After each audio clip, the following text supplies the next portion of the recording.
Okay, guys, welcome back to the channel. As you guys can see from the title of today's stream, today we shall be talking about Demna's latest Balenciaga collection. So there's many things to get into. So I think we should jump straight into it because there's so much to discuss. There's so much to cover. So first things first, I think it'll be good for us to read the show notes. And then after that, we can look at the show, look at the looks, look at the runway video, and kind of deduce what Demna has done via Balenciaga. So let's have a look at the show notes. 1 second, we just removed this from the studio. Okay, here we are. Not you, woman, you saying we're gonna go through the latest gimmicks. Okay, so let's read the show notes quickly. It's not too long, so it shouldn't take me too long. It's just so that we have a good understanding before we look at the runway show of what exactly the intentions were for the Balenciaga collection. So it says standard, a recognized or established level of quality, style, or expectation within a particular area, which serves as a reference for comparison, imitation, or adherence. Now, already that first paragraph is really interesting because in interviews, Demna was saying that this collection, in his mind, was sort of like a paring back. In a way, when you look at the aesthetic of this collection, it's very different to the typical, Balenciaga collections. The silhouettes are a lot slimmer. They're not as exaggerated, wide, and, really, oversized and just comically oversized and stuff like that. So it is different. So it's interesting that in the start, they've already said, standard is something that, is an expectation within a particular area or serves as a reference for comparison. That's interesting. But reading on, the Winter 25 collection is unveiled in a symmetrical backstage maze with multiple exits and entrances, a metaphor for the creative process. Lines are blurred, seating plans are inverted, everyone is given a front row seat. This collection is based on a study of standard dress codes and what it takes to twist standard fits and garments into a fashion context. Focused on a sociological observation of the wardrobe, underpinned by dressmaking principles and a pursuit of the golden ratio. An exercise in rigor, a challenge, a defining and a rethinking of standards. Now, this paragraph, I don't know why it's there, because if we're going to be very honest, Demna does that every season. Like every single Demna Balenciaga season is, based on a study of standard dress codes and what it takes to twist standard fits and garments into a fashion context. That is literally what he does all the time. That's his whole stick. That's his whole MO. So them saying that this collection specifically is a focus on that, not really. I wouldn't really agree with that because I think that's what Demna has been doing for the past 10 years. He even did that at Vetements, right? It's kind of, if you look at Balenciaga couture collections, and these are collections that, I've talked about at length. We talk about them all the time. But in the couture collection, she really is asking those questions, right? Like, what is couture? What is fashion in the modern day? That's why Demna will take like something like a hoodie, but then add the Cristobal Balenciaga couture techniques. That's why you have like a cocoon-shaped hoodie or parka or puffer jacket or something like that. So that whole taking things from the past, a study of standard dress codes, a study of, what people wear and trying to find a way to input that into the modern day using the history and heritage of Balenciaga. That is actually one of the house codes of Demna, if anything else. So I find it interesting that they've put that in the show notes as if to say, like, this is a focus on something new. But let's read on. Business wear looks open with 4 standard fit 2-piece suits. The same black suit worn by different individuals embodies 2 distinctive attitudes, a double standard, a hand-wrinkled navy business suit, and an intricate grey moth-eaten pinstripe suit. A standard fit jacket paired with a maxi skirt challenges fixed definitions of a suit. Archetypal office commuters emerge wearing a cotton peak polo, an ultralight puffer, and a wetsuit leather jacket tied together by an anatomic approach that applies dressmaking principles to ostensibly banal garments. Once again, Demna already does that. So in terms of like bringing something new to the table and that being like a point of interest, I'm not seeing it there because once again, Demna does that, kind of changing the typical things that we associate with a certain uniform. So them saying, for example, he has paired like a maxi skirt with a suit jacket is a Demna-ism, right? Because normally when people wear suits, like when women wear the skirts aren't super long, right? Sometimes they're mini skirts, sometimes they're just over the knee, but they're definitely not maxi skirts. So that's a Demna-ism, but I've seen that from Demna before.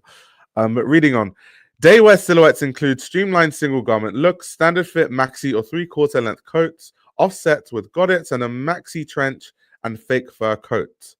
So okay, they're going into some of the details. Let me see if there's anything more interesting because I kind of have a good understanding of like everything that's kind of going on in the collection. Kind of once again, they're alluding to exactly what I've been saying. Standard garments are inverted and twisted while preserving their authenticity. They're talking about how a maxi coat incorporates a cocoon volume. So you guys are seeing what I'm saying. Like very Demna-ism. It's like taking like these everyday mundane pieces of clothing and adding couture and Balenciaga techniques to them to add a sort of like high fashion element to garments that otherwise would be seen as everyday clothing that everyone wears. Of course, here they're talking about the Puma collaboration. They've of course talked about the bathrobe that was very funny that everyone was talking about. A hand-stitched luxury hoodie, which this is also something that he has also talked about in couture. This whole like having a hoodie, but then making it hand-stitched and all this stuff, and then you write luxury, which is so on the nose, and it's supposed to be in jest, right? This is something that we see from so many past Demna collections, right? If you see, for example, if you look at this collection, this is the 424 couture collection by Balenciaga. And in this collection, it's the same Demna-isms, right? It's kind of like taking everyday garments, like puffer jackets, denim jackets, but then hand dyeing them, hand sewing them, using couture techniques to make them like bomber jackets, adding like Cristobal Balenciaga silhouettes. And that's kind of what makes it couture, and that's what makes it luxury. It's the way it's created. Because Demna's argument, a lot of times, which I do agree with, to be fair, is that kind of what made those garments amazing was how they were constructed. So if you take a garment that's typical of what we wear now in the current day, but then you just use the same techniques, why isn't that couture, right? But once again, this idea has been beaten to the ground by Demna. It has literally been beaten to the ground. So yeah, I don't know. Let's see if there's anything else in the show notes apart from the Puma collab. Of course, they've talked about the Alpine Stars collaboration, which I'm interested in. I'm always interested in a motorcycling collaboration. Me being a motorcycling enthusiast myself, I am even wearing one of my motorcycling jackets right now. In lieu of the Balenciaga show. So yeah, without further ado, let's kind of have a look at the runway video. Let's see what we can deduce, and I'll share my thoughts in real time. But you guys in the chat, what did you guys think about the show before I start rambling on? But yeah, as you guys can see, I alluded to this earlier, but if you look at the tailoring, it's very different to what we're used to seeing from Demna. Demna normally has the super oversized, really boxy, really long tailoring. Now he's done the more like actual like modern business casual look with a slimmer fit, which is interesting. Here once again he's kind of playing with tailoring and suiting once again, and office wear, mixing a maxi skirt with a blazer, which is, it's funny because I do kind of like when Demna leans into his codes.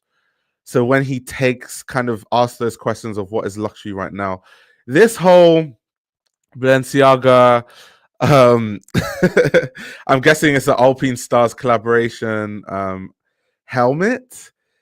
It just looks gimmicky. It's just gimmicky. It's just a gimmick.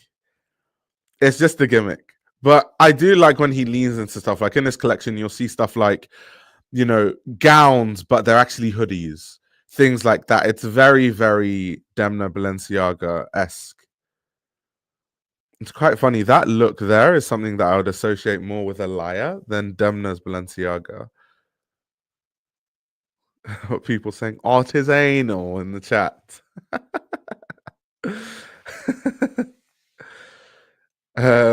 Tarek says, I admittedly felt guilty because I didn't know how to feel about it not being oversized. Yeah. It is crazy. It is crazy.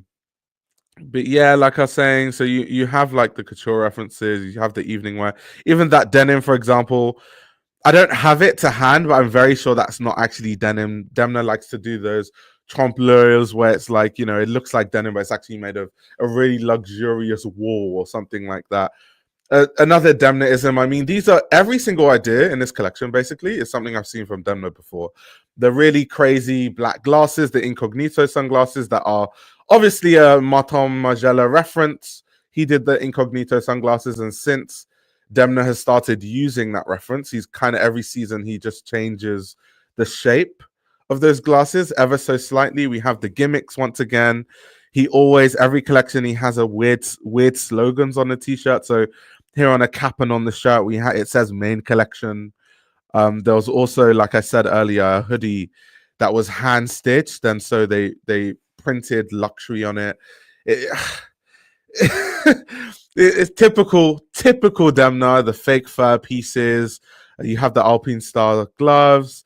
Also, because of the collaboration, here we have the hoodie gown once again. So, funny enough, I don't mind this stuff, right? This stuff here, I've come to accept this is a typical Demna-ism. It's very, what is couture?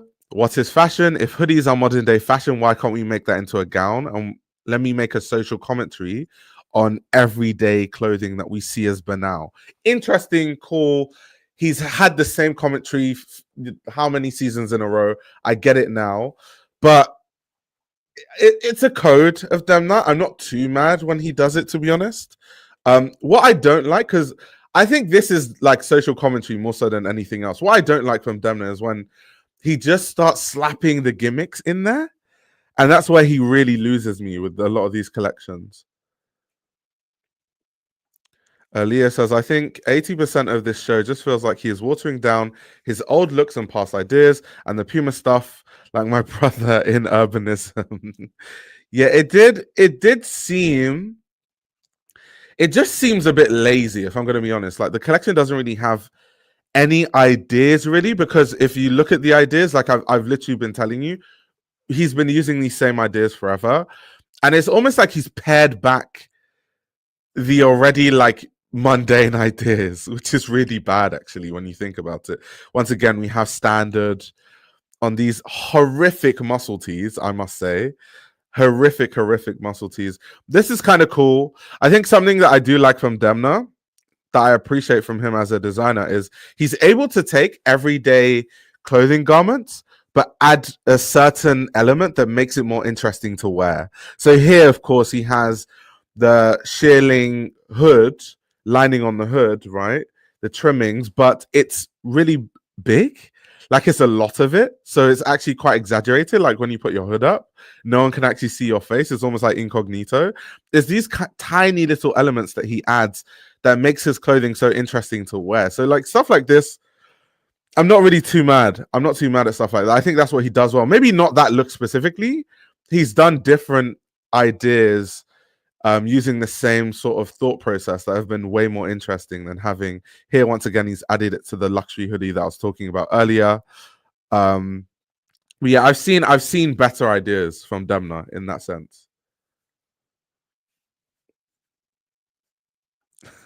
Of this collection, I thought, thank God he is not in Margiela. To be fair, Balenciaga is a bigger brand than Margiela, so working at Balenciaga is actually the bigger job. Here we've got some of the Puma collab stuff. The Puma collab stuff, I didn't even understand. I just genuinely find when they collab with sportswear brands, it's so lazy. I think the least lazy sportswear collab they've done in recent memory is the Adidas collab. But then the Adidas collab was, you know, tainted with all the controversy and the campaign and all that sort of stuff, right? A lot of these Puma, you know, campaign pieces, you can just find them in Sports Direct. You can literally find them in the Puma store around the corner from your house. Like, there's nothing interesting about it. Like, if you're going to collaborate with a brand like Balenciaga that has an atelier at its disposal, they should be using their skills to actually make more interesting collaborations than just like, you know, these Balenciaga Olympic medals and tracksuits that footballers wear week in, week out. It's just, yeah. Michael says also the Adidas collab was Are You Ready? 3 years ago. Like a piece like this, for example, there is nothing more lazy than a supposed collaboration like that. This literally looks like, isn't Neymar sponsored by Puma? This looks like a tracksuit I've seen Neymar wear like day in and day out. Let me actually see if I can Google Neymar in a Puma tracksuit. I kid you not. Like there is absolutely no difference. Like tell me that the silhouette of this Neymar tracksuit is any different. You cannot tell me that it isn't just a basic ass Puma tracksuit, but just with Balenciaga branding. You cannot convince me that it's not the same. To me, that's just lazy. That is literally lazy. Does it even say Balenciaga on the tracksuit? I'm sure if we zoom in, it probably does somewhere. Because that's the reason why people would buy it. Like, why else would you buy, you know, a Balenciaga tracksuit over a normal tracksuit if it doesn't say Balenciaga somewhere?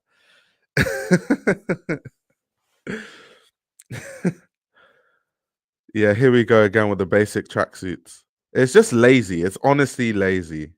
It's lazy. It's lazy design. Here, once again, we have the more Demna-isms wearing gowns out of. Here we have a gown out of a towel fabric. He's done that a few times actually. The whole towel fabric, making a gown, or just using fabrics that we associate for different things with different garments. You guys will remember the Balenciaga towel skirt. It's kind of like the same idea. It's like taking an everyday garment like a skirt, but then making it with a fabric that is quite unusual to be used with that sort of garment. So once again, some more Demna-isms that we already know, we already understand at this point. Why are there gowns between tracksuits? Hey, that's the Demna way. That's the Demna Balenciaga way.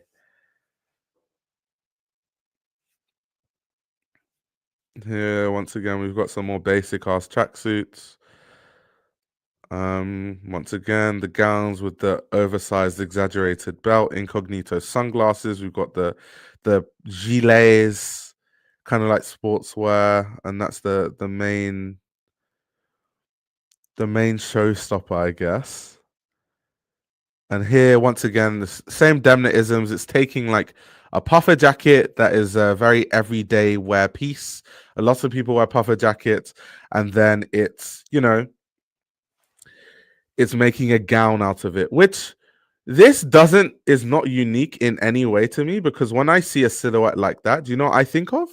I'll put it on a screen for you guys. I think of Pier Paolo Piccioli, Moncler Genius, if I'm going to be very honest. So it's not even that unique, because I've seen so many people do that, but better. Look at what Pier Paolo did with Moncler Genius when he made gowns with puffer jackets and puffer materials. Look at the art. Look at the beautiful gowns that Pier Paolo made, and then compare it to what Demna made. So to me, when I'm looking at that stuff on the runway, it looks to me like a worse version of like this. And by the way, Pier Paolo is not the only person that has done stuff like this. Like so many other designers have done this, but when I think of some of the best examples of this, I think of this Moncler Genius collab. I think this was in like 2019, or it could have even been earlier, right? So yeah, nothing too crazy there.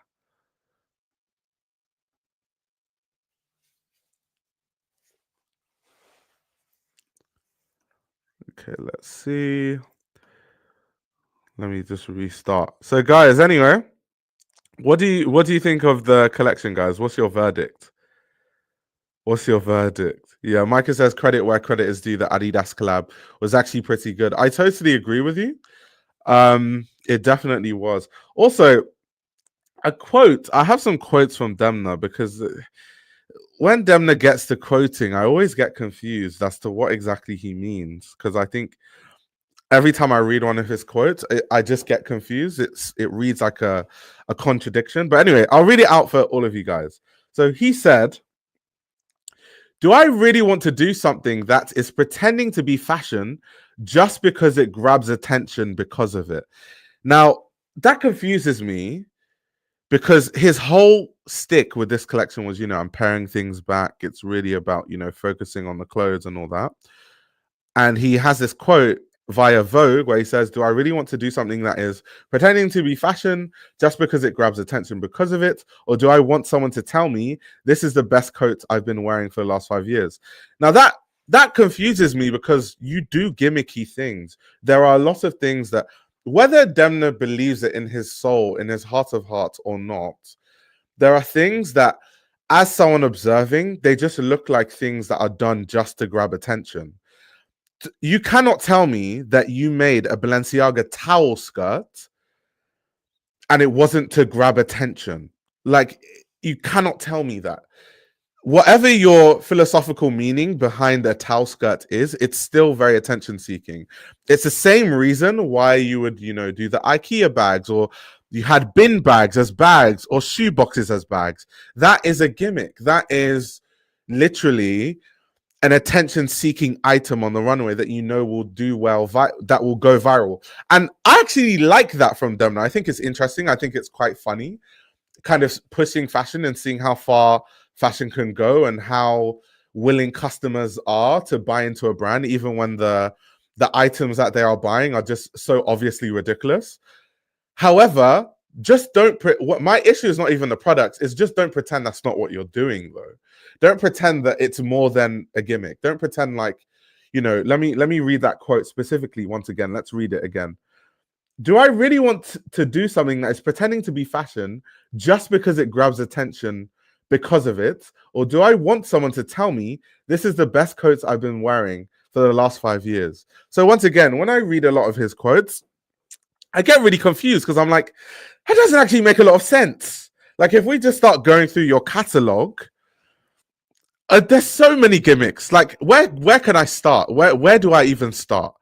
Like, bin bags, shoebox bags, towel skirts, 8-layer parkas, t-shirt on a shirt, like shirt sewn into a shirt. Like, all these are gimmicks. Like, I can really break down his whole catalog and just tell you about all the gimmicks. Like, how can you say I'm not, doing something that is pretending to be fashion just because it grabs attention because of it? I just don't, as someone that is very critical, I can just clock that T immediately.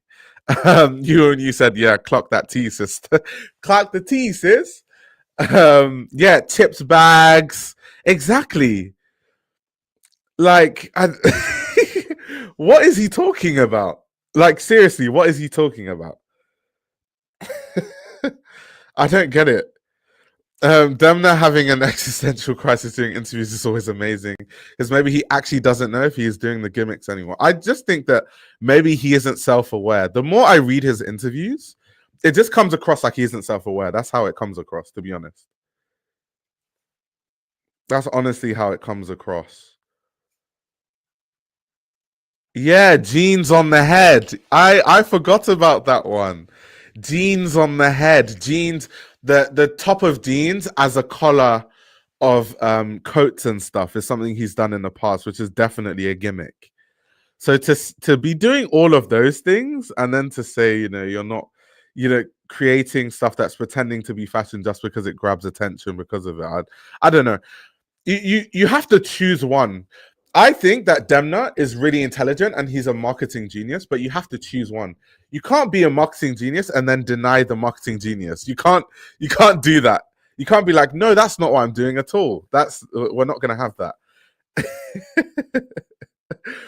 I genuinely believe the gimmicks and tricks went too far, and it's indistinguishable from his actual best and most skilled work. Yeah, I just think he's in his era now where he's just not trying anymore, to be very honest, and he's just going to keep not trying until he stops getting away with it. I just think that's where it is. Like, you see, how easily I broke down this collection, like with so much ease.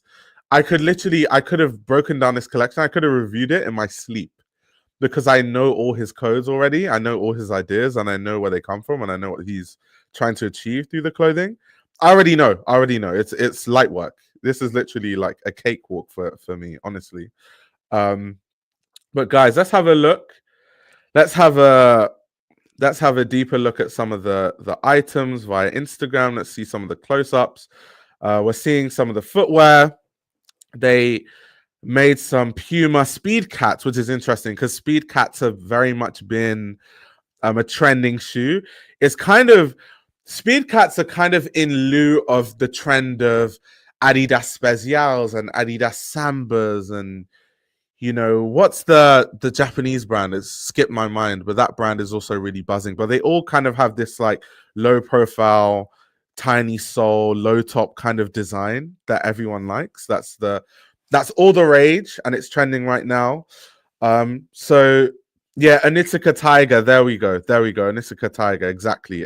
Yeah, you guys know. You guys in the chat know. So it's kind of in that kind of realm, and they've done this collaboration. They've kind of done the typical Balenciaga thing where it looks distressed and they make it distressed and worn out looking. But let's read the description. The Balenciaga Puma collaboration introduces an updated version of the Speedcat sneaker, originally released in 1999, now crafted in worn-out suede, all structural elements from the upper to create a flexible sock-like fit while keeping the original thin, flexible, flat sole. The form strip found at the side comes ripped, a new interpretation of a Puma signature detail. The result is an extremely worn-out profile that molds to your foot, which is nearly impossible to achieve by typical usage. So yeah, I mean, it's in lieu with what Balenciaga usually does. To give Balenciaga props though, one thing that I think Balenciaga does exceptionally well every single season is the footwear. I think that Balenciaga is actually on the forefront in terms of luxury brands making footwear, not so much the Speedcat collaboration. I think they're giving themselves more credit than than they need to because they don't look that different from ordinary Speedcats, to be very honest with you. However, normally like the mainline footwear that Balenciaga makes for Balenciaga is really innovative and they're always on the cutting edge when it comes to creating new footwear. I actually don't know how they do it because it's very difficult to come up with new footwear every season. It's really, really hard. So that's something I'll always give Balenciaga props for. And shout out to the footwear designer at Balenciaga. Honestly, he's now just taking fashion tropes that young people wear right now instead of creating something new unseen. But I think it was more or less always like that. No, I think it was more or less always like that. Even from the Vetements days, right? He was taking things from different, like he'll take things from like a uniform. Like let's say because Demna is inspired by things that he sees around him. A lot of designers are like that, right? So at Vetements, he would see a police uniform he likes and then he would kind of change it a little bit. Or he would see streetwear that people wear and kind of add his own twist on it and then he's been doing that since the Vetements days. He's kind of always done that. I just think earlier Balenciaga, he did it more intelligently. I think now he's just not even trying. He almost doesn't change it that much anymore. It's just, he just gives it to you on the plate. That's kind of what it feels like these days. But anyway, let's move on. Let's see what else they've got for us. Okay, here we have the puffer gown. So let's see what the description is. Okay, they're just talking about the collection in general. It says standard, a recognized or established level of quality. Okay, that's from the show notes, so we're just not going to read that. We just have close-ups of the gilet, the sportswear, the Puma collabs with the Speed Cats, and those like crazy black incognito sunglasses that they've been working with for a while now. I just don't know why you would want to buy distressed Speed Cats, but anyway. This was kind of cool. This I would have loved if Demna, and this is why I say he's not trying. If Demna expanded on this idea, he would have been onto a winner. Because he always does that, but I just want to see interesting ways of taking the mundane and making it interesting. So taking something like the typical office wear and adding a blazer with a maxi skirt, which is literally something you would almost never see in an office, especially in a corporate setting, is quite interesting. And I would like to see him play with kind of those ideas, like taking things that are very fixated in society, like ways that people dress, and turning it on its head, rather than just being like, people wear hoodies, but I'm a designer at Balenciaga, so I'm going to make a gown out of this hoodie instead. Or, people wear t-shirts, but what even is couture anyway? What is high fashion? So instead of a normal t-shirt, it's going to be hand sewn. And it's just that I feel like those specific ways of doing it are really played out. And that's why those kind of ideas, it's kind of this once again, like the whole, luxury thing printed. They always have these like really cringe slogans on a lot of the garments. Um, really, really cringe slogans. I do like this idea though. I just don't think it was executed perfectly, but this idea of changing everyday garments slightly, so adding this like really exaggerated shearling lining on the hood is cool, just not on that piece though. I think it made more sense on a denim piece, but I think it could have made more sense on an even different piece, to be honest. But I do like the idea. Like I see the vision with it. So I like where that was going. It's just the cringe slogans always get me. You have these boots. These boots are very interesting. These boots are kind of like a hybrid of old Balenciaga boots, right? They look like a mix of like Hessian boots, like typical old school, riding boots, and then kind of like armor, like the kind of armor that Balenciaga made in the past, but just typical armor from centuries ago, like how the shape of the footwear on armor looks. It looks like a hybrid of Hessian boots and armor, which is cool. I also like how on this look that I said I really like, this sort of blazer paired with a maxi skirt, they have these kind of exaggerated pointy shoes to go with it, because once again, that's an even further play on office attire, exaggerating things like heels that women typically wear in the corporate setting, right? So I find that interesting here. Typical Demna thing, right? It's very much like taking a market bag, the kind of bag that, when you buy stuff at different markets, you get, but instead they've just printed Balenciaga Paris on it. And they're going to charge you an arm and a leg and a kidney and a liver for their version of a market bag. And people will buy it happily for some reason. I don't know why. Let's read the description. Plastic shopper bags are crafted with Dyneema, making them virtually indestructible, from Balenciaga for Winter 25. Demna consistently references shopper bags within his collections. Yeah, we know this already. The newest edition may be the most visually accurate. Dyneema is a textile that is known for its tensile strength, having fibers that is one of the world's strongest, even stronger than steel. This textile is often used for body armor and sporting equipment.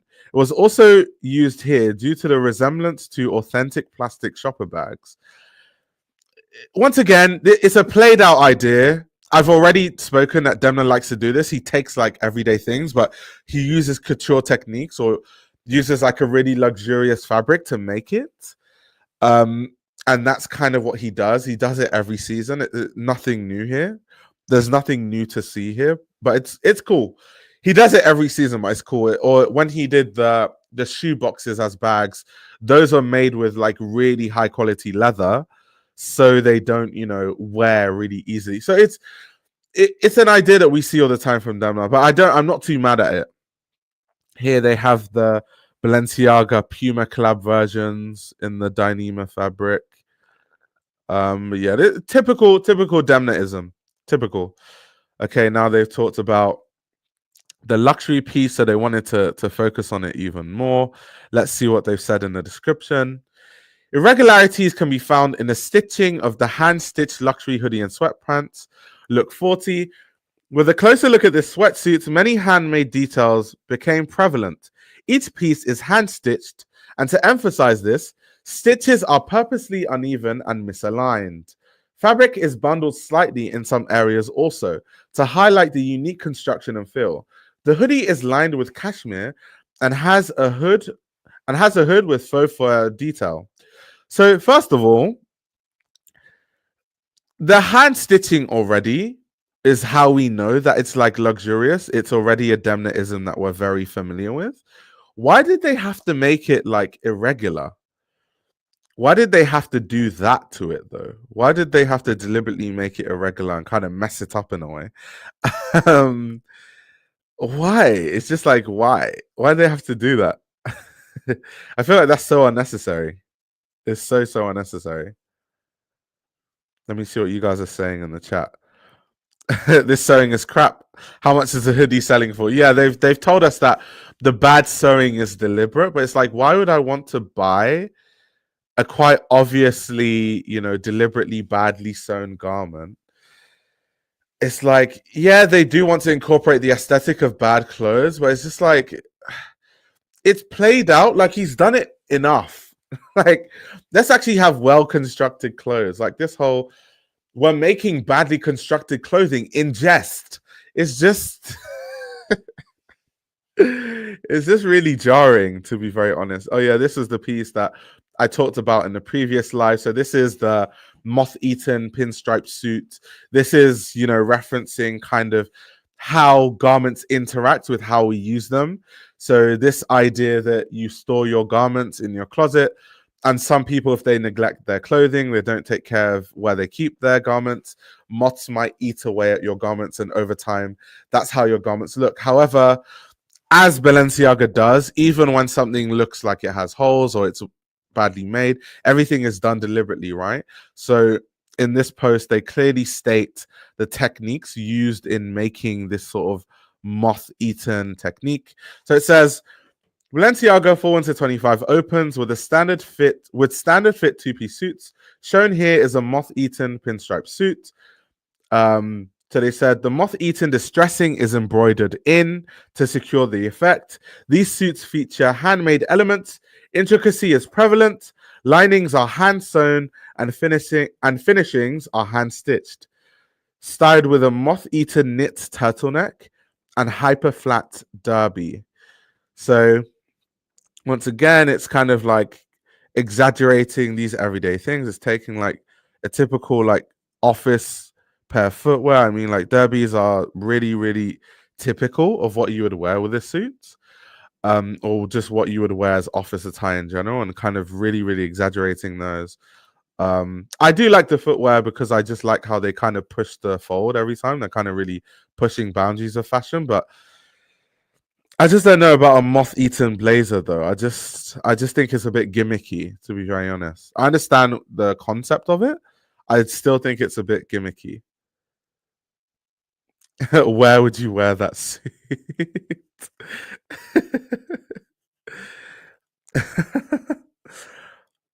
Let's see what Felix says. It does take it further than other collections. They make it look like shit craft still with couture techniques, kind of pointless, but also kind of taking Demna's ideas into their logical conclusion. Yeah, I totally agree.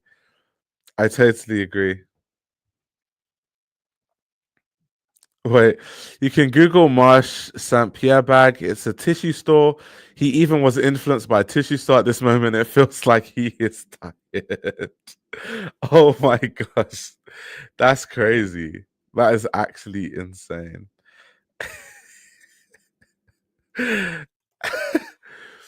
Oh my god, that's funny. That's actually quite funny. But anyway, let's see what else you guys are saying. Why does the stitching look so rough? Because they've done it badly deliberately. They've deliberately made it look bad. I just don't like it as an idea to be. I just think it's a bad idea. I understand why they're doing it, but I just think it's a bad idea to be honest. Okay, these are the boots that I really like. I think are interesting. I said there's a hybrid between Hessian boots and armor. They're called the Excavator riding boots from Balenciaga Winter 25. The Excavator line is a question inspired. Oh, so yeah, it is a question inspired. So I'm along the right line, saying they look like a hybrid of Hessian boots. So they're question inspired and originally debuted for Fall Winter 20. Since then, the line has received multiple new additions, considering it's one of Demna's favorite boot shapes. The rider boot has the same wide shaft that the excavator is defined by, styled with a bathrobe, which was made in collaboration with Puma. So yeah, that's the bathrobe, and then you have the UV reflective sunglasses with the shopper, the plastic shopper bag, plastic effect shopper bag. Once again, let's see. Also, the Demna quotes, they need to stop quoting Demna because I just don't think you learn anything from Demna quotes. Let's read this quote. I feel better with myself, so I dare more to go into places where I haven't been yet. Once again, to me, as a fashion journalist, that doesn't make any sense whatsoever, because how can Demna possibly say, I dare to go into places that I haven't been yet, when I can literally review your collections before they even come out? That means that you're repeating yourself constantly. That means, actually, contrary to what you're saying, you're not going to places that you haven't been yet. If anything, you're going to the same coffee shop and ordering the same coffee every day. So they need to stop with these quotes. They need to stop with these quotes. They don't help. None of these quotes help. But let's read on. Okay, they're just talking. Let's see what the next quote is. What I want to do now is just to make great clothes for someone who understands them through wearing them. To make a jacket with 2 sleeves that looks good on many different people. This is, for me, fashion in its most important state. Okay. Okay. This is also, typical Demna-ism. Once again, it's kind of the dust bag with the drawstrings, but actually made into a Balenciaga bag. Interesting, I don't have any of the close-ups on like the medals and all that sort of like weird stuff. This, I kind of find it interesting. So I actually really like these. I've been able to sit on these. I do like these. So you guys know that I'm a motorcycling enthusiast. I'm actually wearing a motorcycling jacket right now, a real one, not like a Balenciaga fake inactive one. This jacket actually is abrasion resistant. If I fell off my motorbike and slid on the ground, my skin would be protected. It has shoulder pads, elbow armor, chest armor, back armor. It's a real motorcycling jacket, not the fake stuff that Balenciaga makes. I love Alpinestars. It's one of my favorite brands, motorcycling brands. They tend to collaborate with a lot of fashion brands, it seems. They've collaborated with the likes of Helliot and Mill in the past, for example. As someone that has a lot of motorcycling gear, I already know, just by looking at these gloves, that these are some of the cheapest Alpinestars gloves that you can buy. First of all, they're the short ones, not the long ones that cover bits of your wrist. It's also made with like a textile, and the more expensive, Alpinestars gloves are the racing ones. So those are like the full grain leather ones. Those are the really expensive gloves. So they've taken like basically one of the cheapest gloves and they've absolutely taxed their customers. I'm not Porsche shaming. I'm just showing how much Balenciaga is scamming its customers. They couldn't even like remodel like a more expensive Alpinestars pair of gloves. They chose one of the cheapest models to work on. It doesn't even have like the full length knuckle armor. It has like that lackluster armor that you associate with like beginner gear for motorcycling riders. And then of course they've made it unwearable and unusable practically by adding all those piercings and stuff. But I'm not mad at that. I think these gloves are just purely a fashion accessory. I just find it interesting that they have chosen one of the cheapest models of Alpinestars gloves, and then they're going to like tax people a crazy amount. I just find that interesting. It's fascinating. Let me show you guys just so that you guys know what I'm talking about. There's a shop that I buy all my motorcycling gear from. It's called Sports Bike Shop in the UK. It's the best place to buy motorcycling gear because they price compare with everywhere else. So if you find something cheaper online, you send them a message and then they have to price match everything. So the cheapest stuff most times you find on this website. But let me just show you like the different Alpinestars gloves just to give you a good understanding of how they're taxing these Balenciaga customers, just so you can see for yourselves.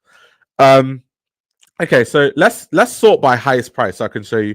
So the kind of expensive gloves are like race gloves. Obviously, race gloves will be the most expensive because race gloves have to have, you know, the highest level of protection because you're obviously riding your motorcycle at high speeds. So if you fall off your bike at high speeds, you need the best protection. So you have like these GP Tech gloves. These normally cost like £330. They're like really expensive, right? Fair enough, because they're protecting your hands literally from damage. It makes a lot of sense. So you can see the kind of knuckle protection, the carbon plates. Some of them have like injected steel plates over there.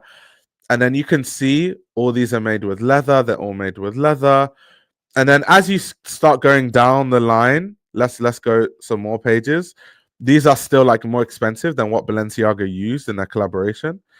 These are still like well designed, proper like carbon plate, carbon structured knuckles with the finger protection.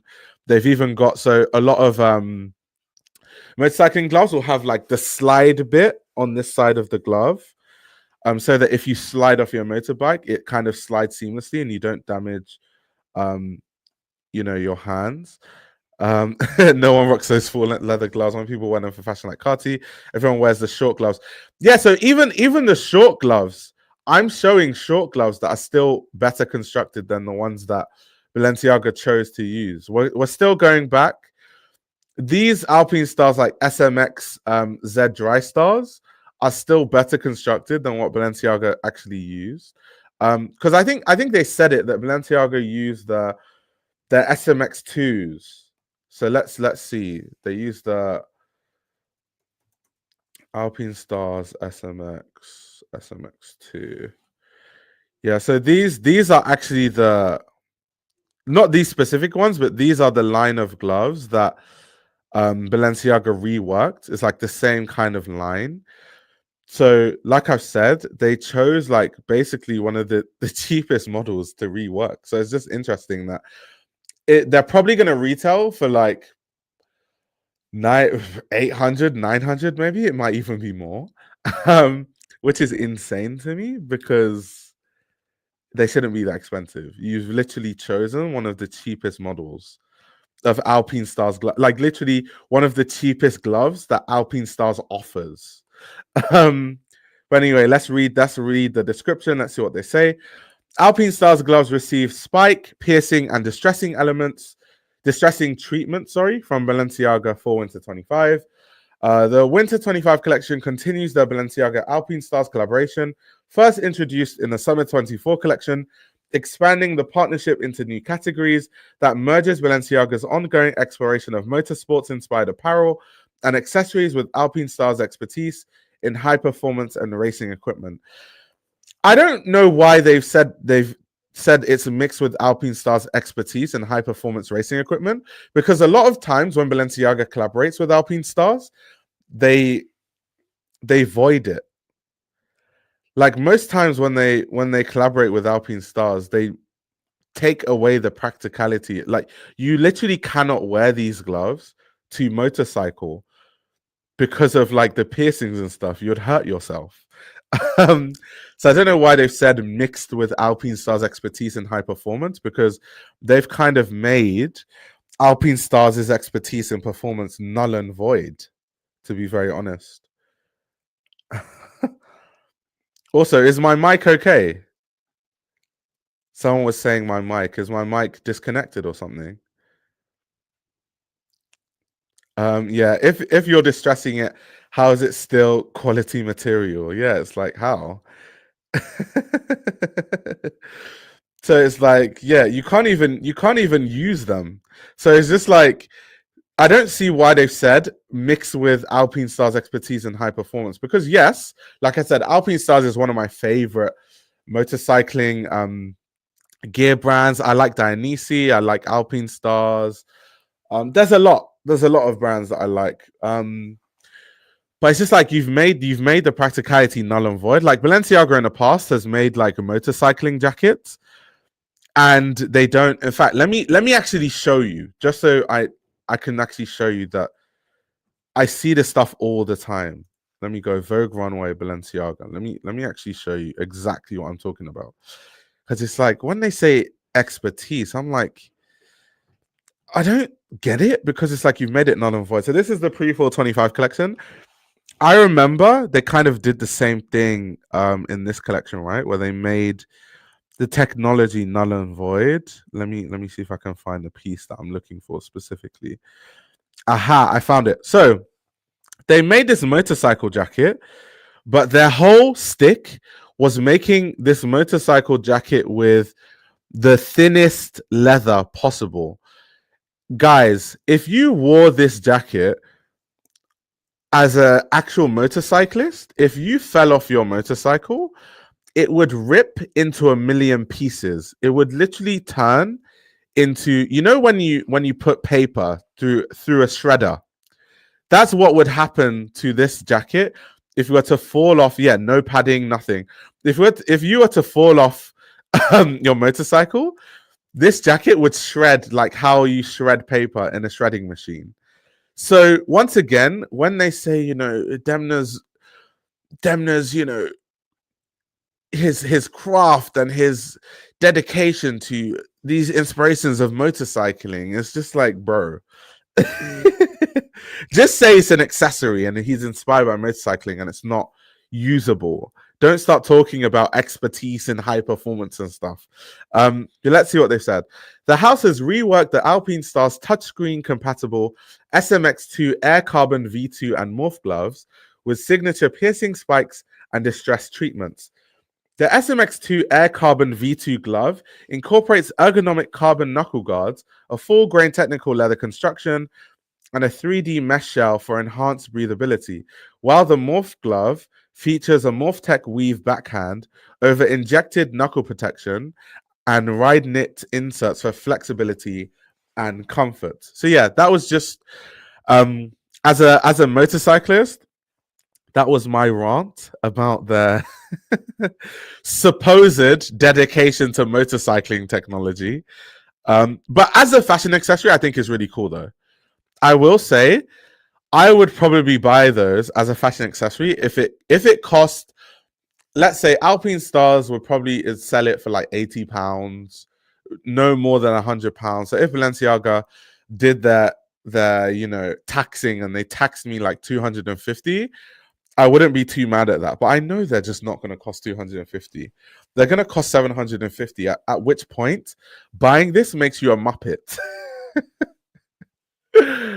At which point, unless of course you're just that rich, but like honestly, if you're like a normal citizen like me, yeah, you're kind of a muppet if you spend £750 on like an £80 Alpine Stars glove with some spikes on it, because you could actually make this yourself.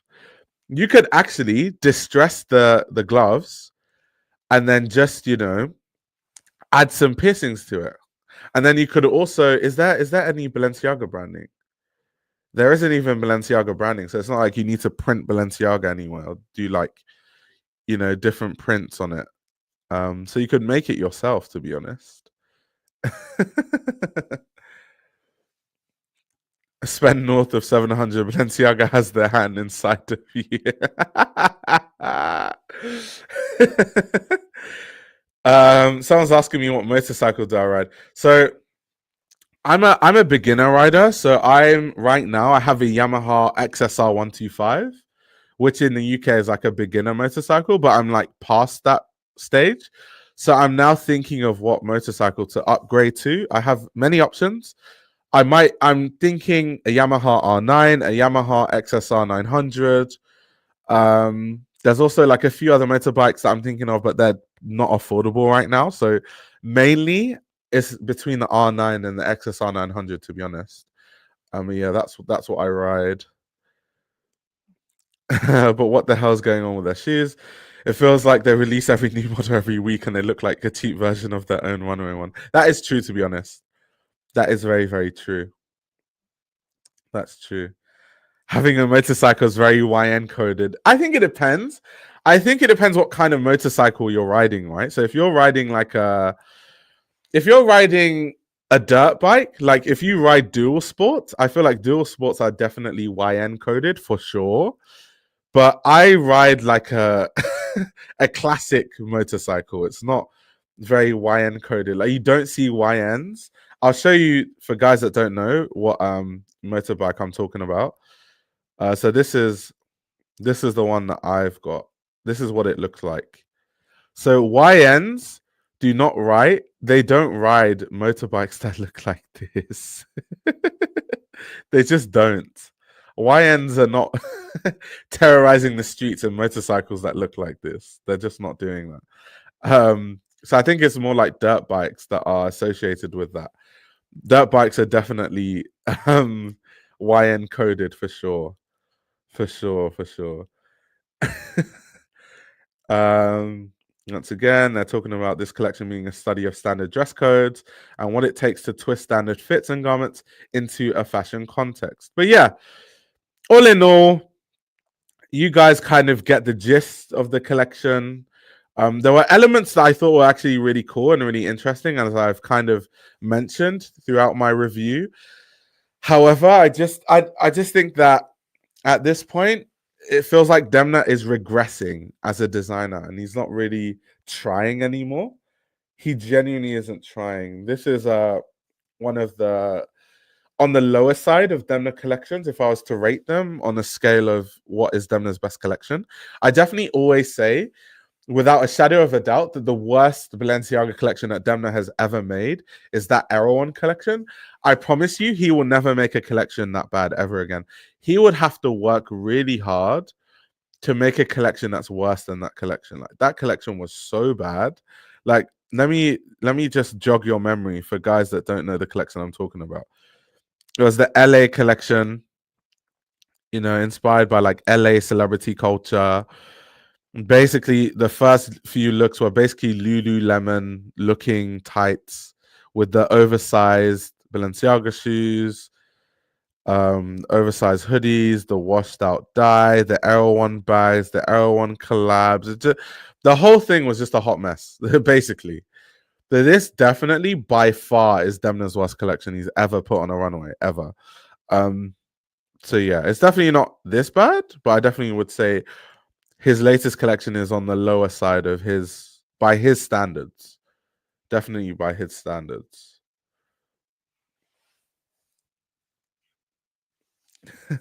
LA collection at least doesn't have on purpose bad garments. Yeah, like the purposely badly stitched garments. The LA one is shit, but do we know if it sold well?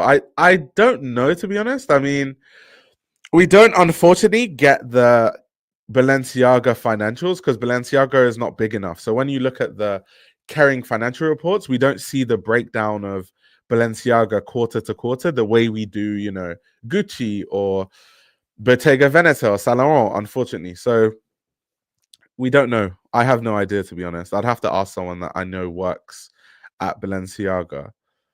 But to be honest, I know that if I was to look at some of the pieces, I mean, a lot of these things sell, like the hoodies and like all that sort of stuff. Like a lot of celebrities wear that sort of stuff, like rappers wear that stuff. Now we've got like Balenciaga's version of Chanel. This was funny. And then like the coffee. God, that collection was a mess. Those shoes also sold really well. Those boots, let me find them. Yeah, these boots here, a lot of people I've seen wear these. So these definitely sold quite well, actually. But me seeing them, because I work in fashion, so you know, me seeing them is you know, it doesn't, because I feel like I live in a fashion bubble where I just see all this like fashion stuff and like it doesn't reflect the way people dress. He said, I'm too big for a 125, upgrade ASAP. Oh, yeah, I'm way too big for a 125. Just, you know, if you want to be a law abiding citizen and follow the rules in the UK, you have to get your CBT. And then you ride your 125, and then you get your full license, and then you can ride whatever you want. Which is the point I'm at now. So I'm itching for an upgrade. Don't worry. The 125 is annoying as hell. Do you know what annoys me the most about riding on 125? because it's so small and it's so underpowered, it's like so, like you have to go through all the gears and it's a headache. Like it's such a headache for people that don't know like what it is to ride a motorbike. So the left, kind of like what you guys might assume is like a brake, is actually the clutch, like on the left hand side, like the brake thing. And then you actually change gears with your feet. And when you ride a 125, because it's so underpowered, to basically go anywhere, you have to go through all the gears, and by the end of it, your leg just hurts. It literally just is in pain, especially if you're like my height. So yeah, it's not the 125. I can't wait till I can buy a motorcycle where I'm just, all I use is first, second, and third gear. I can't wait. I honestly love how hard it is to get a license in the UK and all the hoops you go through. Yeah, it's quite difficult. In the US, this is why in the US, so many people have motorcycling accidents, right? In the US, my understanding is that you just do like a tiny test and then you can just ride on any motorbike, which is why most motorcyclists in the US, they just buy motorcycles that they have no business riding because they have absolutely no motorcycling skills.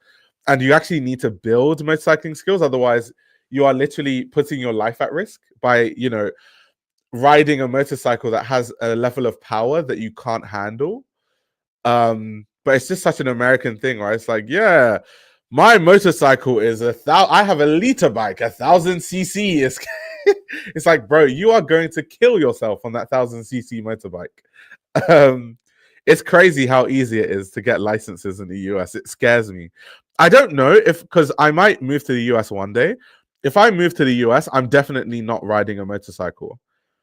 I'm definitely not riding a motorcycle in the US. I do not trust the American drivers. You guys are crazy. Someone's about to smash me off the road in the US. No way. No way. Shout out to the motorcyclists in the US. You guys have balls of steel, but you know, not for me. Not for me, not for me, not for me. I'll stick to riding motorcycles in Europe, and in the US, I'll drive big cars that keep me protected from crazy drivers. Someone said you basically increase your chances of death by 10x here. Oh my god, that's hilarious. That's actually hilarious.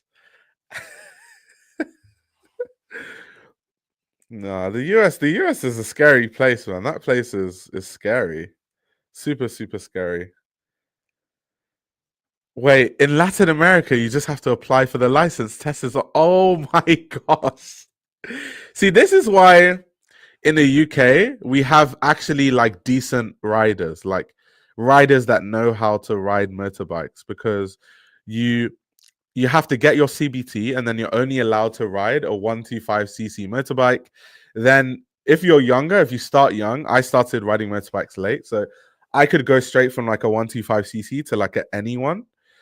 But if you're young, you can go from like a 125cc, then you go to like the 500-ish cc's, and then you can go to like whatever one. So you're like built, like the government, the way it's set up forces you to build with higher cc motorbikes over time as you progress. So by the time you're in your 1000cc motorbikes, you would have experience riding, you know, different kinds of motorbikes of different power. So you're actually ready. So yeah, not someone saying the helmets are optional. Yeah, oh my god, because now we're in after hours anyway, because I'm done with the review, right?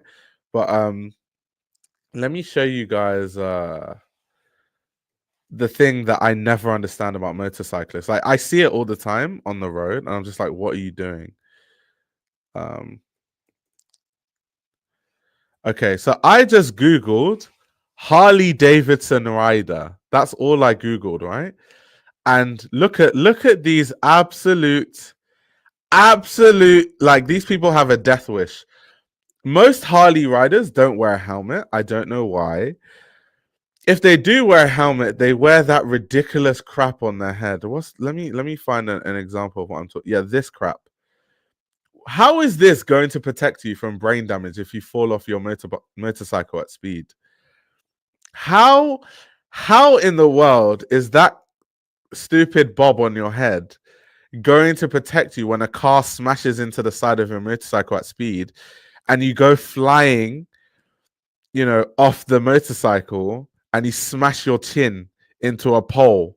How exactly is that bob on your head going to protect? I don't get it. I don't understand why Harley Davidson has a culture of just people doing stupid things. Like, I don't get it. Um, like that helmet, I don't get it. A lot of motorcyclists don't wear like gear. They think it's like a fashion thing until they fall off their motorcycle and lose half their skin and have to have a skin graft. Me personally, I like my skin, so I like wearing abrasion resistant things from head to toe. You even have people that wear like, I've seen people wear flip flops riding a motorbike. I'm like, if you fall off that motorbike, your toes are finished. I am wearing my motorcycling boots. Thank you very much. Like, if you fall off your motorbike with your flip flops, your toes are gone. They're literally your toes are going to be pieces on the road, relics on the road.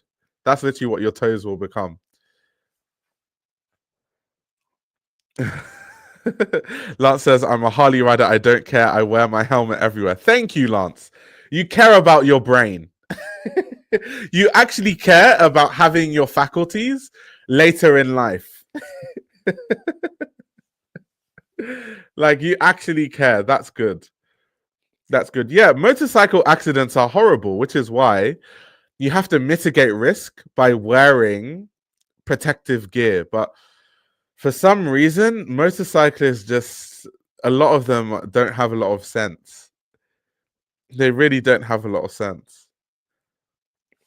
There's a very famous motorcycling term. It's like dress for the slide, not for the ride, which is facts.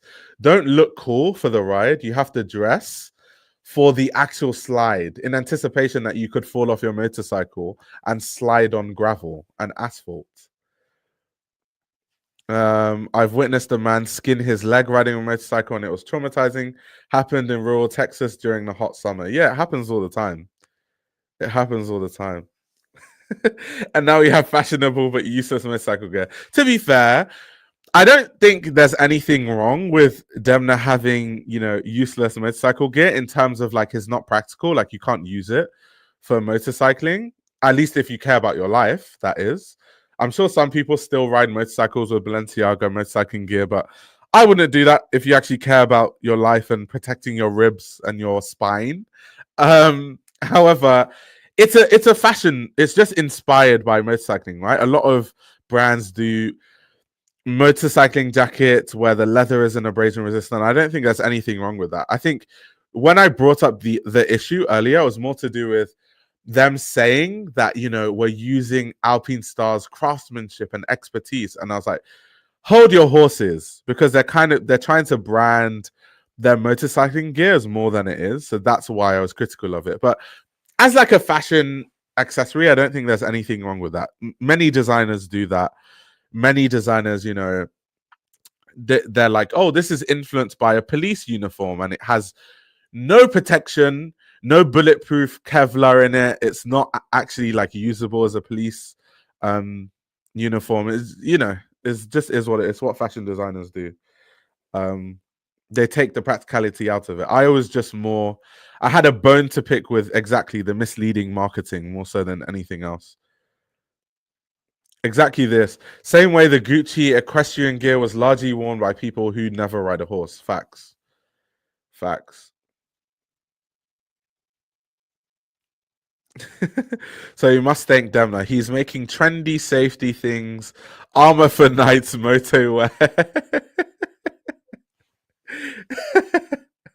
That's funny.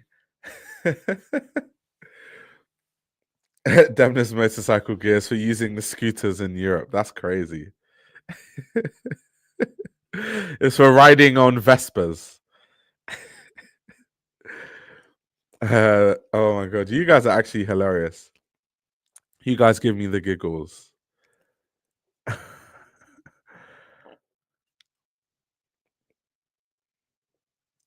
The best show this season?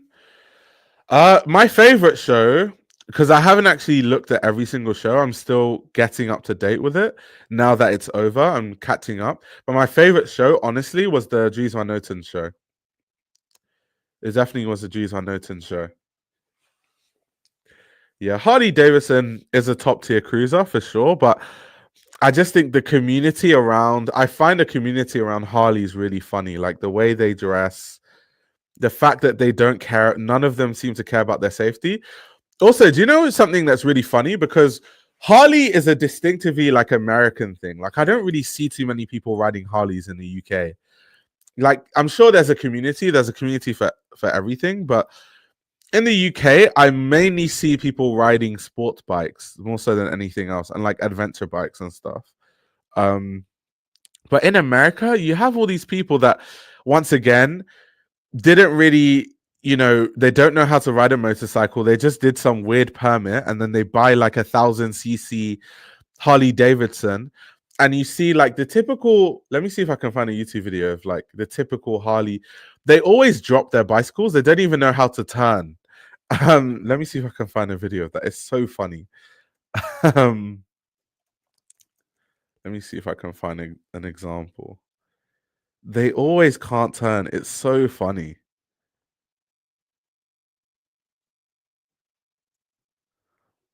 They're just it's just so funny. Let me see. Can we find a YouTube video of a Harley rider just being stupid? Because they're all over the place.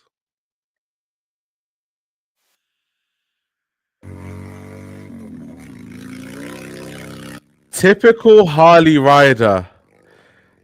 Typical Harley rider. Typical. He doesn't know how to do a burnout properly. He was struggling. He's not wearing any protective gear. He's wearing a t-shirt, chinos, and Jordans. Like typical American Harley Davidson. Like just typical. Don't care about my life. Don't care about potentially getting, brain damage.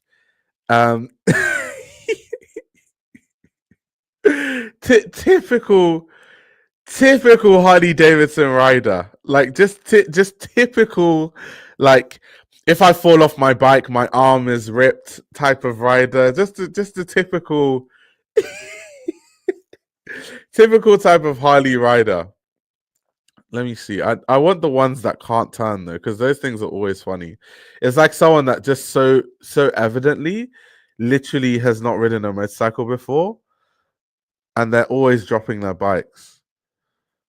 Let's see what this one. First ride on a Harley goes wrong. Let's see what happened here. Uh-oh. And once again, guys, let me pause it quickly. Look at his outfit. Typical Harley rider. Probably not abrasion resistant jeans, no helmet as usual, plain t-shirt as usual. He's wearing sandals. He's wearing sandals. He's wearing sand. These guys genuinely don't care about their life. I don't know what it is about Harleys, but it's almost like when you buy a Harley, the part of caring about your life leaves your mind. Yes, the fashion part of the stream is over, by the way. We're in after hours right now. We're just talking about motorbikes at this point. It's Demna's fault. Demna made the Alpine Stars collaboration, so now we're stuck talking about motorcycles. But yeah, let's see what happens to him.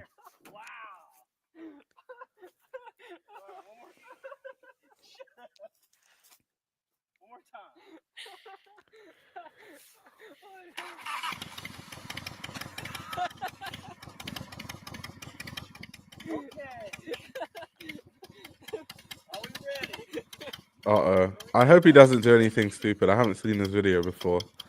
Uh-oh. Uh-oh. I thought he was gonna go. Uh-oh. Uh-oh. Uh-oh.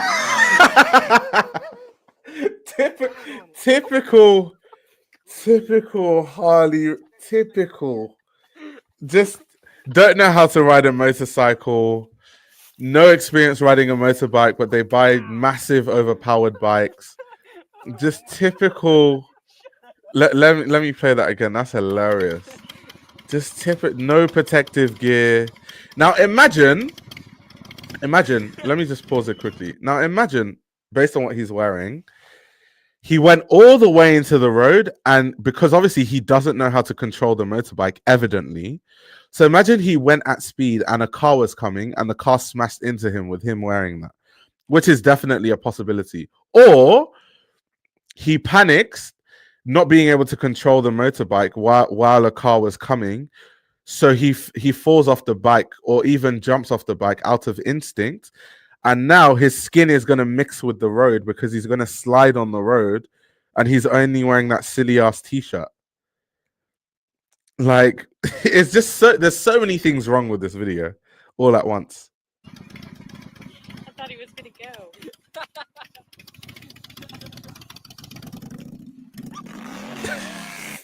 I'm sorry, that's actually so hilarious. But that's just the typical. When I think of like people that ride Harleys, that's the thing I have in my mind.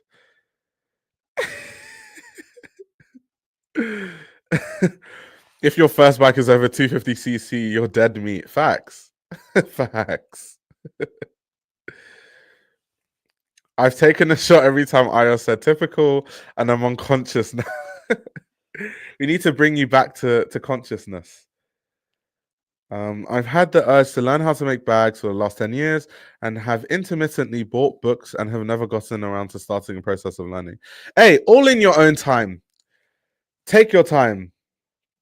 Take your time. All in due time. All in due time. All in due time. However, I have once again gotten the urge to create handbags, but it creeps into my mind the difficulty of sourcing the materials for the bags. Yeah, it is tough, especially with like leather, like finding like really, really good quality leather. That's consistent too, for sure.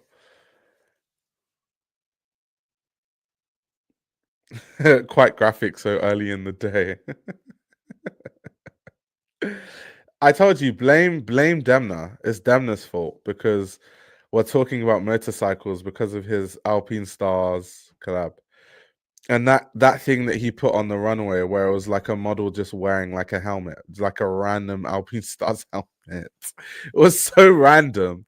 I'll show you guys the look I'm talking about for guys that just hopped in, because I'll be confused. Why are you guys talking about motorbikes? This look from the collection where it has Balenciaga on the visor. Yeah, so that's why.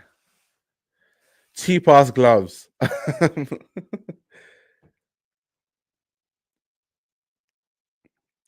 250cc is a good starting point. I think it also depends on your size and weight. To be honest, if I lived in the US, I probably would have I would have started on like maybe a 250cc or like a 400cc. I think considering my weight and height, probably a 400cc I would have started on, and I would have ridden like a 400cc for like maybe a year, and then I would have upgraded. But being from the UK, I was forced into the 125. Although I feel like with a 125, you maximize it really quickly and you just build your riding skills and your braking and like, so in a way, it's actually quite good that you're forced into riding a 125.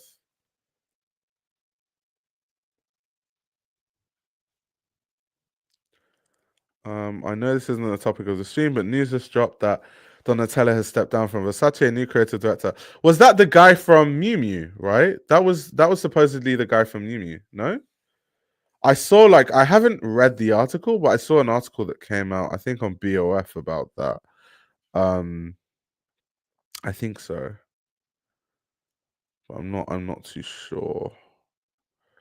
I'm not too sure.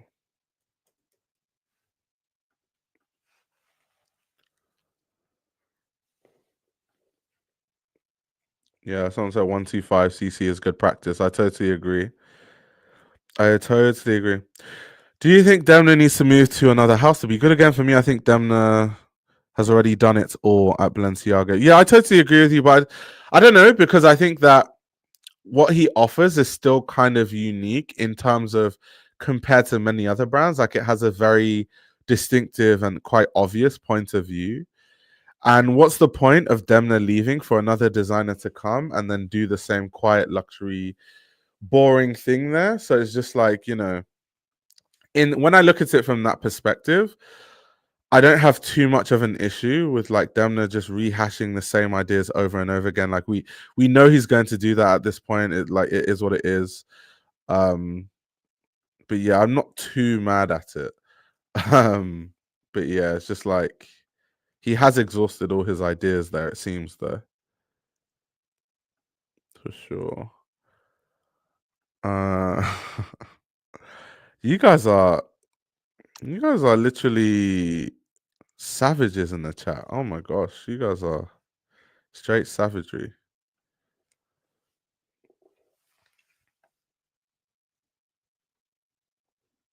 I'm just looking for that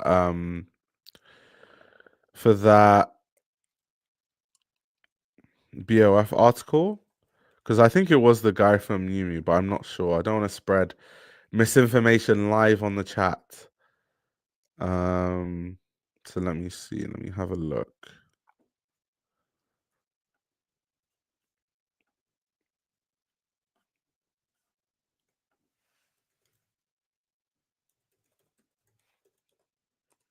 Let me see what you guys are saying in the chat. In the meantime, a few medals in the Olympics came home.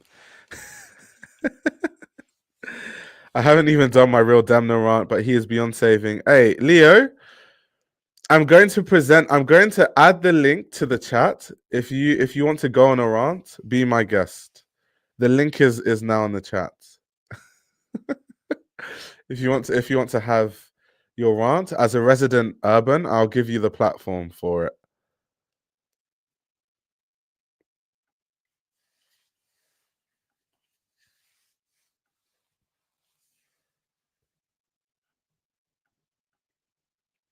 Why is it so hard to log into my BOF page?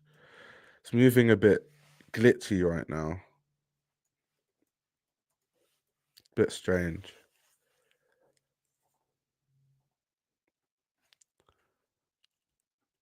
Let's see if it works this time.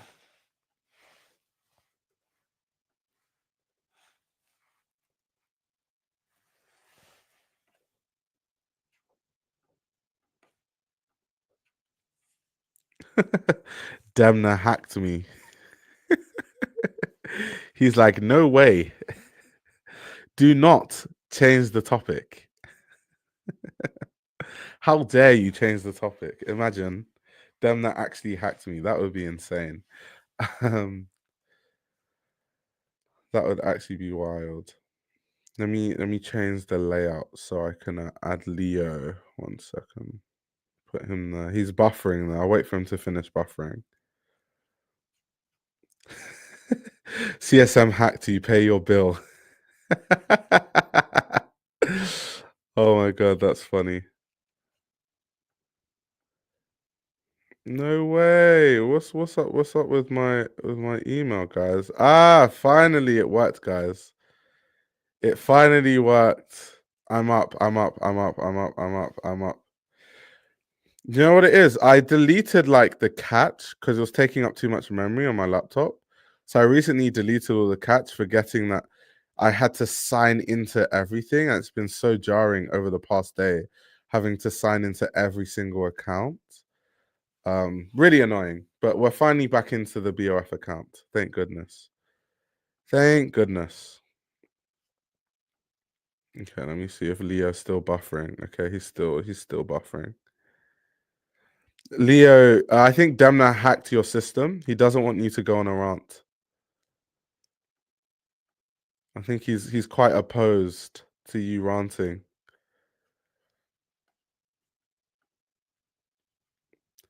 But yeah, okay. So yeah, this was This was the news. I'm probably gonna.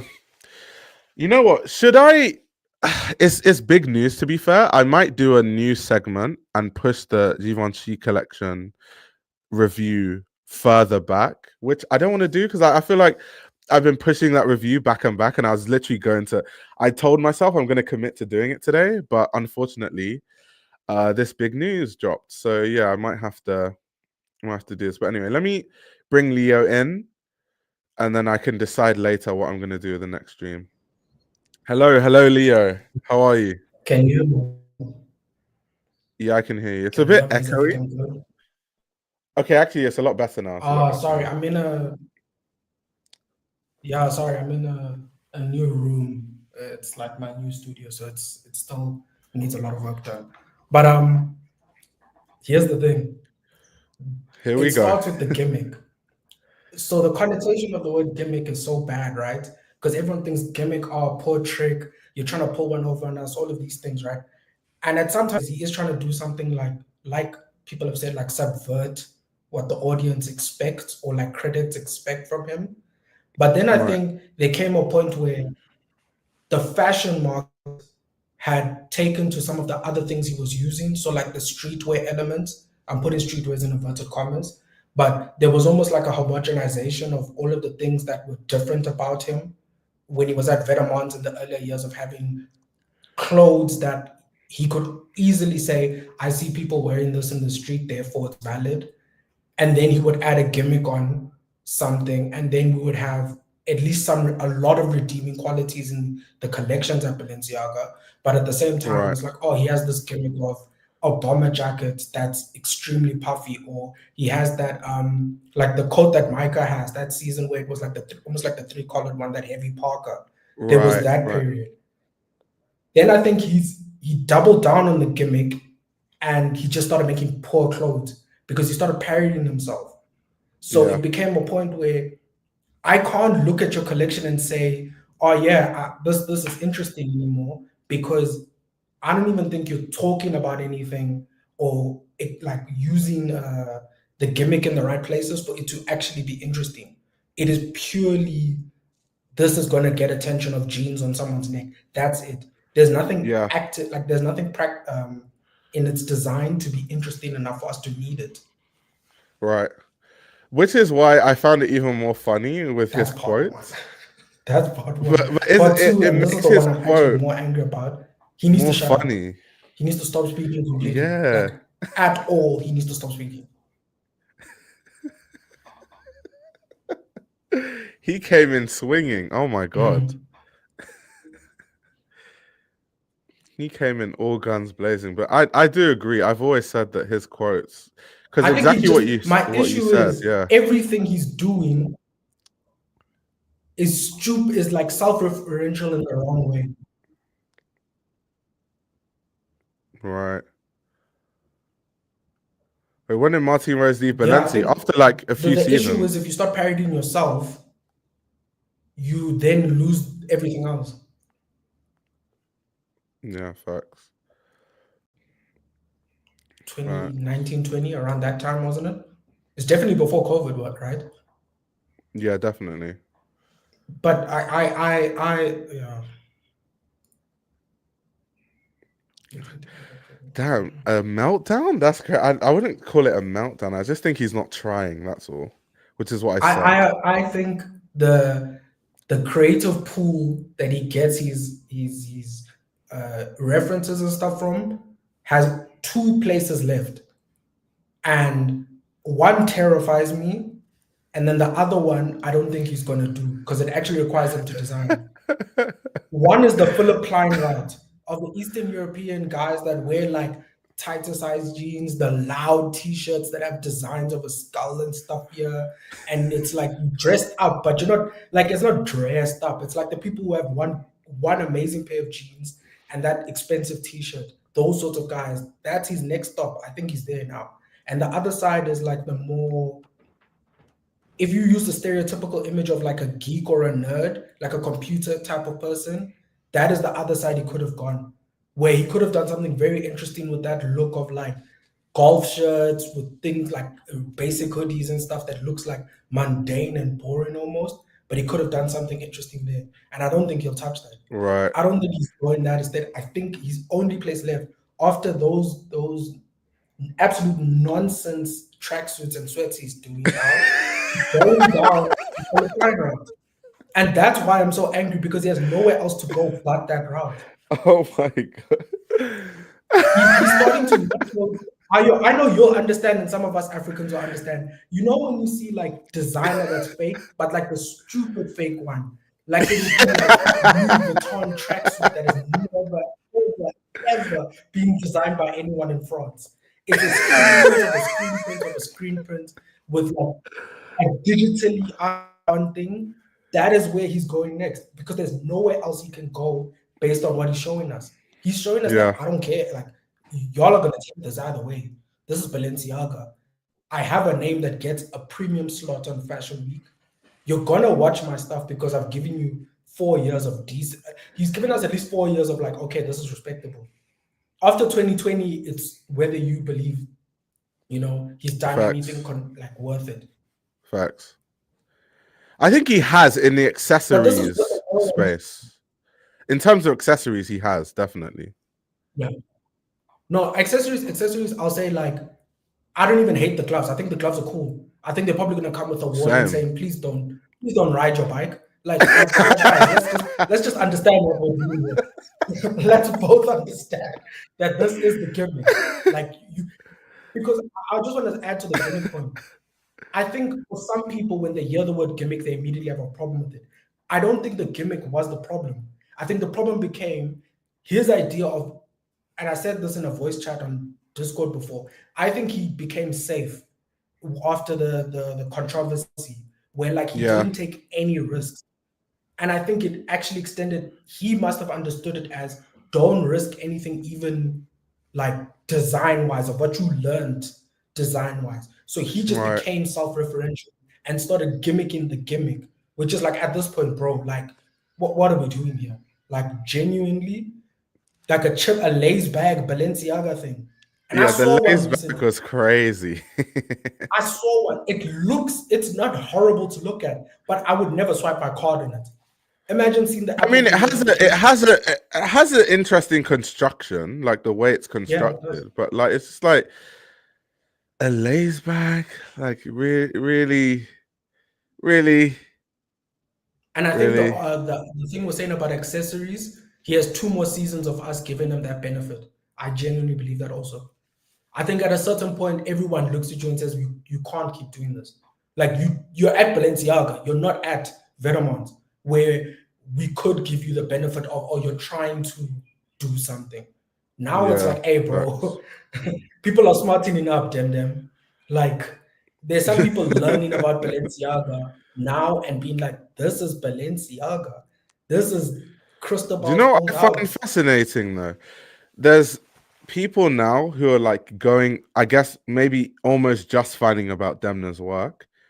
And then they're saying that, you know, I don't understand why people say that Demna's work is like just like gimmicks and all this stuff, because and then they start mentioning references from like Vetements. So they start talking about like, you know, like the post-Soviet aesthetic, some of the stuff that he would take from like Balkan aesthetics, or like some inspiration from like Russian street culture, or like stuff that he was seeing. Gosha, remember? Yeah, facts. Well, no, or he like had Gosha in his runway. Sorry. He did, yeah. Gosha wore the DHL t-shirt on the Vetements show. Let me see if I can find it. Because I was before that show. I didn't even know when the show was. I just saw the notification, but I was watching like old Vetements when he was there and certain other shows. Before people think I'm like hating on it, I don't mind him going to Eastern Europe for the aesthetic, but you finish the pool, it seems, because everything feels like you're going to certain parts that we know you've done some version of this before. Like, it almost feels as if he's saying, like, in this world that I'm building from my reference pool, only this, and this exists. I do think that it was very interesting to see how we looked at Antwerp and said, oh, this store has these sorts of things, so this is what I'm bringing out. That was interesting though. That was interesting. That was actually interesting. Because it's something you always see. Like, if any New Yorkers here, it's like going to those I Love New York stores. Like, oh, this is always in my face. I've never. Well, some people probably did think about. I think the story also made sense, right? Because it's like, so even the DHL t-shirts that he did, the reason why he wanted to do it is because he said that when he was a student, obviously DHL is like really expensive. Everyone knows that. When he was a student, he would like have to save money to ship things with DHL. So it's kind of like a reminder of like how he started and how difficult it was when he started as a designer. So there's like an endearing story to just something as simple as like a DHL t-shirt, or like the Antwerp hoodie, for example. There's literally, I have a vlog in Antwerp where I showed it, but yeah, there's a shop in Antwerp where they sell like kind of like, you know, like the I Love New York. That's their version of like the I Love New York hoodie. And he referenced that a lot in Vetements, but like kind of made it interesting. So I just think that when you look at his start, it was more like a designer that's actually like inspired, and now it just seems like a designer that just doesn't care. Like, it's just, the man really doesn't care. Like, I don't know, if you want to show anything to people, this is the one I always say to people. I think it's the last show. I genuinely believe he either had something to say, or he had a place to look at for inspiration, or I talk about with my friends a lot, like the idea of a creative funnel or filter, where it's like you can have a bunch of things you think of, but when it goes through this filter, it creates something valuable in some way, whether cool looking, whether whatever. Is Autumn Winter 21. That's the last time I think he really like, there's something to put you. Yo, shout out Lucas about OG days. That's yeah, those are the OG days. But this, in my opinion, this is worse than the Era one. I know you said it, but this is worse. You decided on, this is not pre-fall, this is not pre-spring, this you decided, we're going to Paris with this stuff. That's what he woke up one day and said, this is going to Paris. I don't think people understand, because we all have the joke of everything else is filler.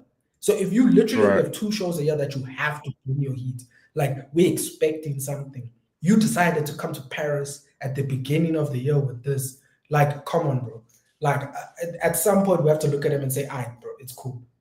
And it hurts me because I like Demna. So well, why do you think that? I'm like, why do you think that no one is? Because I genuinely, from what I've seen, I think my channel is actually the only channel that like has that critique of Demna's Balenciaga, and everything else I see is like, oh, Balenciaga's amazing, it's perfect, it's like great, Demna's a genius, blah blah blah blah blah. Why is it that no one is like seeing that? I don't get it. I think because the only other groups of people that may have been able to say something, he was making clothes that they could wear and buy. Right. He at a certain point he left making or like catering to a certain market. I still say it's Autumn Winter 21, but there are pieces that are like sprinkled out over that looks like he understands who he was talking to, in a sense. Like, maybe even if people want to say that show that Ye was in, I don't know, I can't believe I said his name also. Crazy names have been said today, but that show when they were walking in the mud and stuff, you could argue. But again, even at this point, some of that stuff reappears in it. Yeah, but I think it got to a point where he was making sort of an aesthetic and a vibe that a group of people could literally build a closet around. They could have a statement code from Balenciaga, this, that. So it was quiet for them. They're making for me. Now, if you had to ask him who his target market is, it's probably only people in Calabasas. We can't even say it's the East Asian market, that the Far East market, which had always been supportive of him, because aesthetic-wise, from, again, I don't have like the expertise of like being on the ground in certain countries, but from the aesthetics that tend to come over, it doesn't seem like he's talking to the same people anymore. Yeah, I don't even see a lot of like, because my gauge for that is like the Asian international students, that because there was a time when all the Asian international students used to wear Balenciaga head to toe, and they don't wear Balenciaga head to toe anymore. They wear like Dior head to toe or like Prada head to toe. So it's showing, or Bottega head to toe now. So it's showing that Balenciaga slowly is kind of going out of favor with like that market, which is interesting to see. I think it's also possibly because he already did. Like I said, the game kind of became, the marketplace changed from 2015 when you're talking Venomons to 2020 even. Like I do say, I don't want to be that guy, but I do say Kim Jones Dior is another. It's that LV to Dior switch changed a lot of menswear fashion at least, and then it did drip into women's wear quite a bit in terms of some I of the feel like we wearable lost looks you and for a more second. uh, A bit distorted, mate. A bit distorted. favorable trends that started coming out, but the game became oh Yeah, you might have to like disconnect and reconnect. Bro is glitching in real time. You're glitching in real time, bro. Demna has sent a virus to your laptop. He literally sent a virus to your laptop. It's crazy.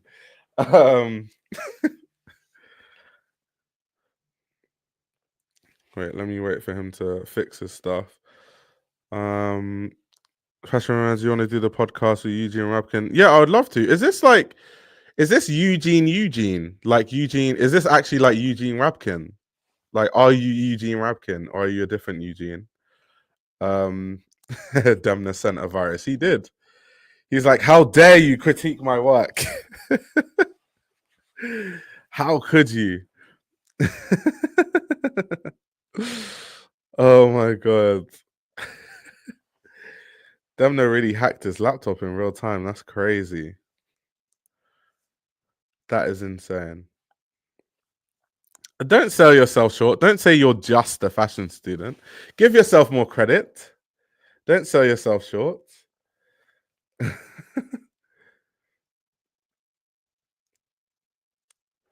I heard a Balenciaga stand coping by saying, well, maybe Demna is saving all his really good ideas for the next couture show. Oh my days. To be fair, that's a W cope. That's actually a W cope. That I've not heard that one before. They're saving their ideas for the next collection after. I've never heard that one. That is a new one. I've not heard that one before. They're saving it for the new collection. Interesting. Interesting. Saving all ideas for the new collection. That's a new one. Okay, you're back. You're back in action.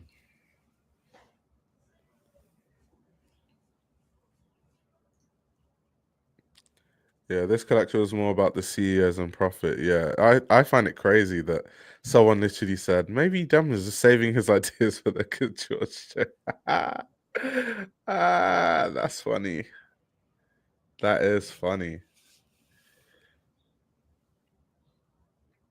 Yeah, I think this is for Leo. twice if you need help. Leo, blink twice. You broke through the firewall. The Demna file. But yeah, this is when, you know, like all the stuff that they did for like publicity stunts. And do you know what's weird? I feel like, and this is why I can't be fooled by, you know, what Demna says, because, bro, the communication back then, do you remember when all this stuff was being released? We were calling Demna a marketing genius, and that was kind of how the communication coming from the brand was. Like, that's how they were communicating things, that it was actually like marketing genius. It was to garner attention. And somewhere along the line, the communication changed into it being like some intellectual thing. When it started, that was not how they were communicating these ideas. So that's why I don't even buy it when they do these gimmicky things. I'm always just going to be like, nah, they're actually gimmicks, because how I remember it is I'm sure all of you remember, all of you guys that have been into fashion for a while will remember how this stuff was communicated. When we used to see this stuff, all we used to talk about was marketing and social media strategy. That's all we used to talk about when we used to see this stuff. Or like what was it? The Balenciaga 7-layer Parker, I think. 7-layer jacket. Like this kind of stuff, same thing. Oh, That's the conversation we were having about it. Like just pure marketing, and it was selling for my 9K time. too. It was a time, crazy time in fashion. Crazy time in fashion. Also, thank you so much. Obviously, I'm a big fan of your channel too. Thank you very much. Tosin saying you got a all-star representation. That's funny. Is that actually your tribe? Or is he just winging it? Yeah, facts. Balenciaga has endless memes, like so many, like too many, in fact. Like the Balenciaga IKEA bag was a meme. IKEA bag was a meme. I mean, the Balenciaga, what was it? Towel skirt. Towel skirt was a meme, especially because of the IKEA campaign. So yeah, it's just like to say that you don't do things for clicks. I don't know about all of that. I don't agree.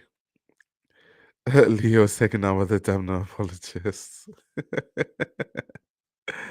Even the new Balenciaga Pumas are already a meme. You guys are telling Leo to blink twice. You can't even see his face. Yeah, the whole Era One collection was a meme, to be fair. That was actually quite dystopian. I was almost like, this looks like a collection that Kim Kardashian would design. Like it looks like if Skims and Balenciaga collaborated. Like the leggings, the Era One bags, the coffee cup holders. It literally looked like something that Kim Kardashian would make if she was creative director at Balenciaga for one season. No joke. No joke. But anyway, guys, thank you very much for coming to my TED Talk. I shall be seeing you later today for the second stream of the day. We're doing today is a double header. So hopefully you guys enjoy that. And yeah, I'll see you guys in a bit. Thank you so much for tuning in. Thank you very, very much.